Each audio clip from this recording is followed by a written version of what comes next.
What we are asking for from the government is full disclosure. Because we know what we see, and there are too many of us. We're not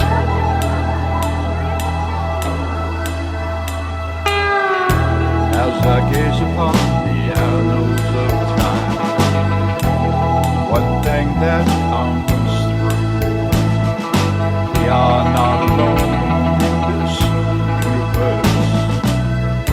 It's a thought that rings true.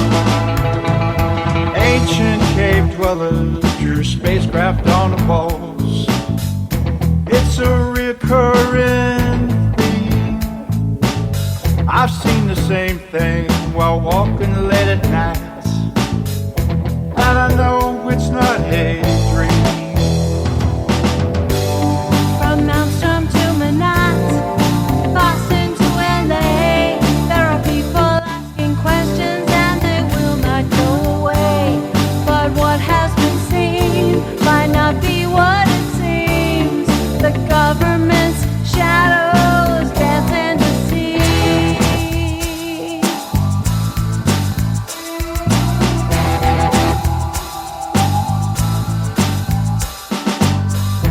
If you tell the truth, they will ridicule everything you say and do. It's all part of a deception. It's a puppet master's tool. And I've seen those craft shut down the silos from 10 miles away. And there ain't nothing that the Pentagon can do. They can't make them go away. From Maelstrom to Manhattan, Boston to LA, there are people asking questions and they will not go away. But what has been seen might not be what it seems. The government's shadows dance and deceive. From Maelstrom to Manhattan, New York to LA, you can't get the picture if they're pale or they're gray. But what we have seen might not be what it seems when the government's shadows dance and deceive.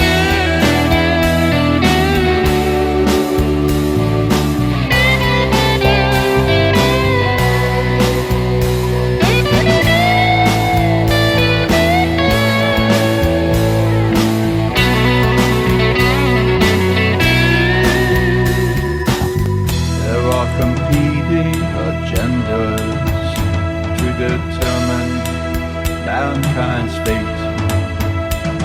Their influence here for millions of years, all part of a cosmic state. Lemuria, Atlantis, and Dwaka view, all part of Earth's history. And spacecraft and stargates are really nothing new. They're all part of a lost memory. From Maelstrom to Manhattan, Paris to LA, there are people asking questions and they will not go away. But what has been seen might not be what it seems. The government's shadows dance and deceive. From Maelstrom to Manhattan, London to LA, you can't get the picture if they're pale or they're gray. But what we have seen might not be what it seems when the government's shadows dance and deceive.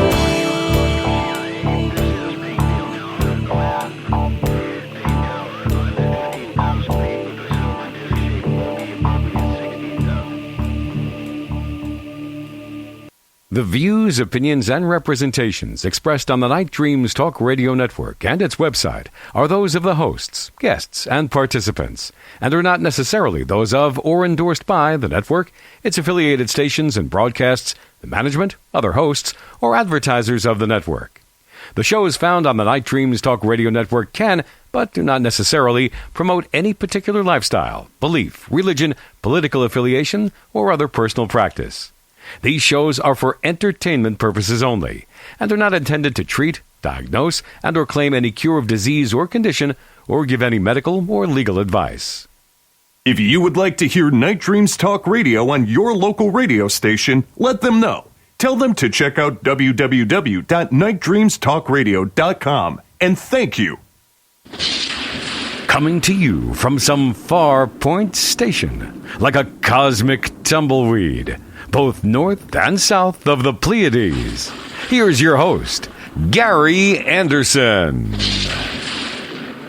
That is me. I hope everybody is having, a great day and a good evening.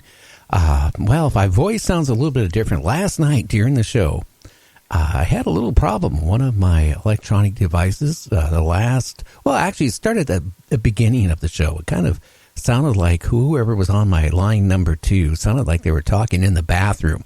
And then it got worse from there. By the end of the show, I was watching a piece of, nice, expensive equipment catching on fire. Well, I have a replacement part in right now, and I also ordered a replacement because I believe that you need backups. If I didn't have a backup, I wouldn't be here tonight. Hey, James, how you doing? And stop making all that rattling noise. I am so sorry.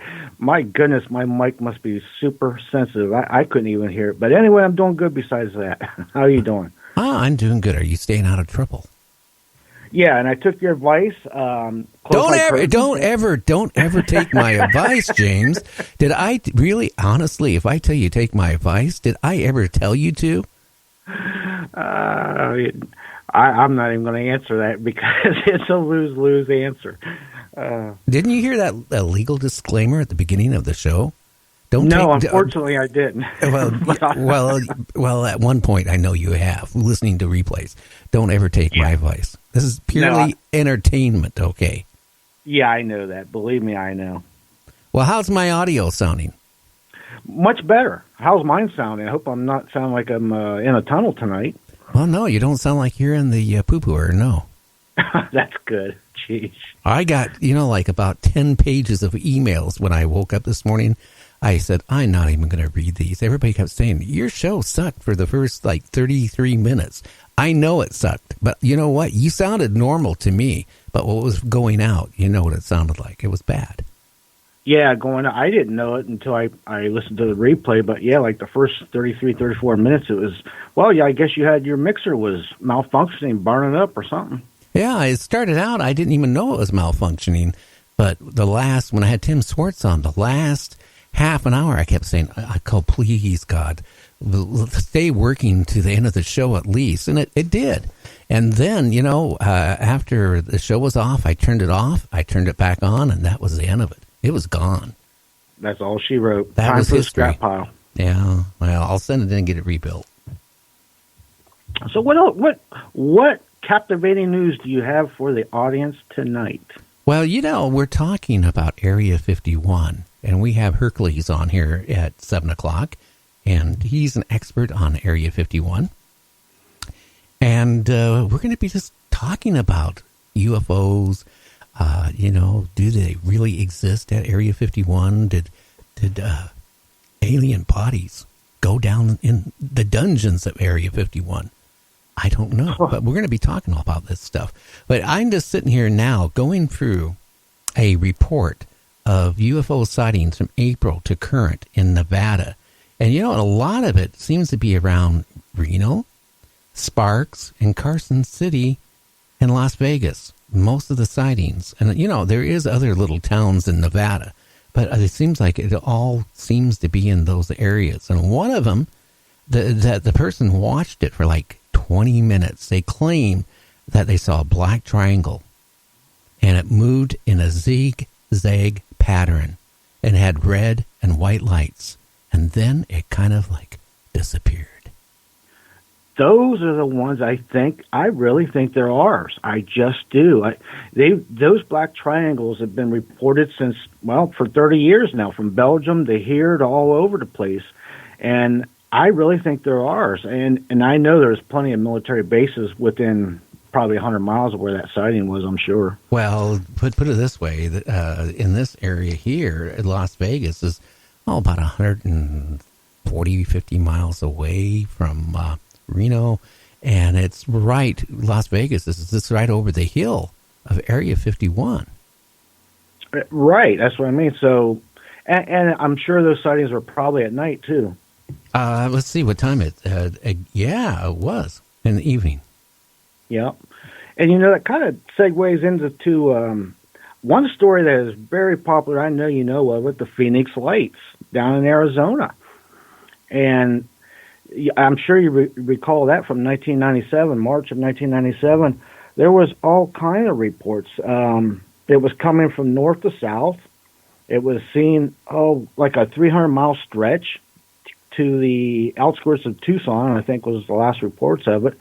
And that was between somewhere like 7:30, 10 o'clock at night. And a lot of people said they seen like a black triangle boomerang, Carpenter Square type thing with lights on it. And it got a lot of press and stuff. But, the governor at the time there, he kind of played it off, made a big joke out of it. And finally he recanted a few years after that and said he witnessed it and everything. You got any intel or any sights on that? Well, I remember, they even showed it on TV when that was going on. The same in Mexico. A few years later, Mexico had a lot of sightings over Mexico City of UFOs, just the lights and stuff like that. They have a lot of them. And, there's a correlation in Mexico with volcanic activity and UFOs, I have noticed. I mean, all kinds. There's all kinds of videos out there showing UFOs when volcanoes are active and stuff. So I don't know what the correlation is there with that, but there's definitely something going on with that. Oh, yeah. And then reported on April 12th in Carson City, which I really like it. That's the capital of Nevada. An object too low to be a satellite, too fast to be a jet. Seconds later, it was gone. Duration was 4 seconds long of the sighting. That's not very long to really sight it and even comprehend what you're seeing, is it? No, it's not. And it kind of reminds me of what I saw about a month and a half ago in broad daylight. I mean, I got pictures of it. I was awestruck because I seen it. It was going way too fast. It was way too high to be anything that I know of. So I don't know what the heck it was. Oh, yeah. I mean, it's a lot of strange things out there. And then in Henderson, Nevada, there were a row of lights hovering over Henderson with red lights flashing, and the other two had one light, it was solid, and one light, it was white. And they stayed there for about 3.5 minutes, and then they vanished. Just kind of hovered. Hovered, yes. And a lot of those reports I have found, there's no sound. They report not hearing anything. Well, that's true because, back in the early 70s, when I was going through New Mexico, and I've told this story many a times, me and my ex-wife, my first wife, I've been married a couple times. This time I'm going on 43 years. Can you believe that? 43 years with the same wife. But anyway, my first wife, I took a job in New Bern, North Carolina. I didn't like it, the area. She didn't like it. She threatened to divorce me. I should have let her divorce me. It would have been cheaper, and she could have figured out how to get home from North Carolina. But anyway, coming back, we drove nonstop. I lived on No-Dos. Oh, Lord. Okay, and fish and chips, and tortillas when we hit Texas. But when we got into New Mexico, the speed limit was high. I was cruising in my beautiful GTO, probably doing close to 90, 100 miles an hour. And all of a sudden, the whole area in front of my car, the side of the car, and inside of the car just was brighter than daylight, where it really hurt your eyes. And I figured, okay, and my wife's screaming, you're going to get pulled over. You're going to go to jail. We don't have money to bail you out. What are we going to do? What am I going to do? I'm going to have to sit there and call my mama. And I pull off the side of the road, and I get out of the car, and it's like daylight, if not brighter. But wow, I didn't hear anything.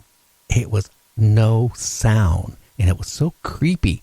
And the light was so intense, and I tried looking up at it, and I couldn't because it was so bright. But then it was poof, it was gone. but it was absolutely no sound. You couldn't even hear the desert. It was just totally quiet.